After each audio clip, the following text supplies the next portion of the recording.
Today's video describes how to predict redox reactions and how to determine if the reactions are spontaneous. Before you can predict a redox reaction, you will need to determine which entities are present in the solution.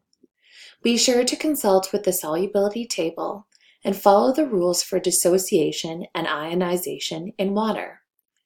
You will then use the table on page 7 of the data booklet to figure out which entities will be involved in the redox reaction. In this example, a strip of tin was placed in a solution of silver nitrate. The solution will have solid tin, silver ions, nitrate ions, and water. Use the table on page 7 and see which side of the table you can find each entity on.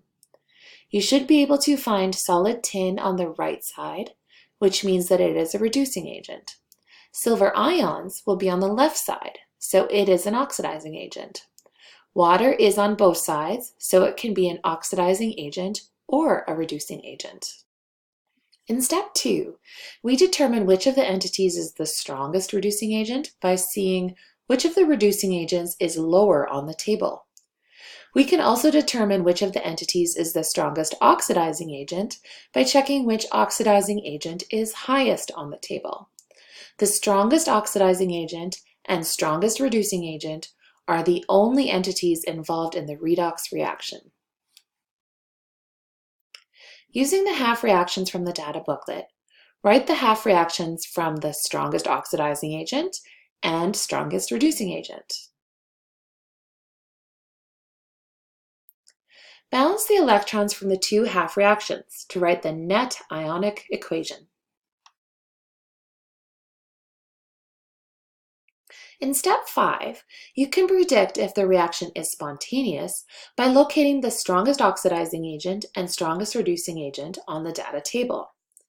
If the strongest oxidizing agent is above the strongest reducing agent, like in this example, the reaction is spontaneous. If the strongest oxidizing agent is below the strongest reducing agent, the reaction would be non-spontaneous.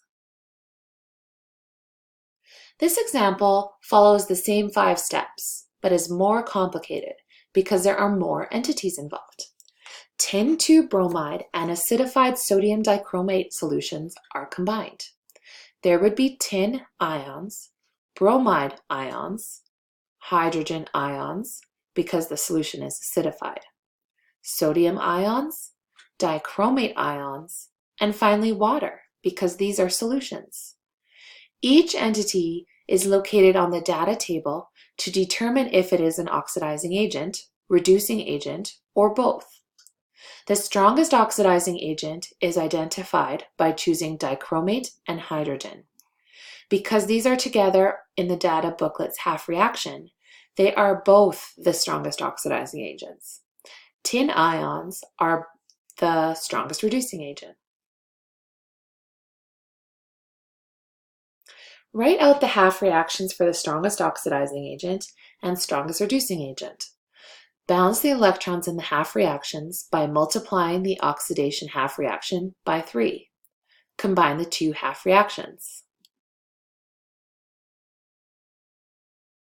The strongest oxidizing agent is above the strongest reducing agent in the data booklet, so this reaction is spontaneous. It is important to include all entities possible when listing entities in step 1. If there are solutions or anything is called aqueous, remember to include water. If solutions are acidic, include hydrogen ions, and if solutions are basic, include hydroxide ions. Some oxidizing and reducing agents only work if they are combined, such as permanganate ions and hydrogen ions. There are also several entities that are both oxidizing agents and reducing agents. Be sure to be very thorough when assigning them as one, the other, or both. Disproportionation is still possible in these scenarios. It will typically occur when the entities are both oxidizing and reducing agents. This example with molten chromium 2 chloride shows how to predict disproportionation reactions. The only entities are chromium ions and chloride ions.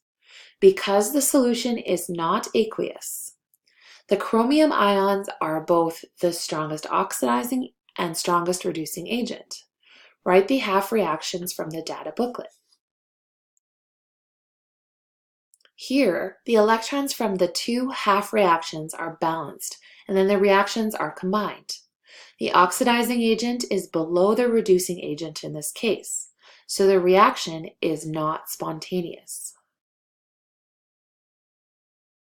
We will be working on predicting reactions in class.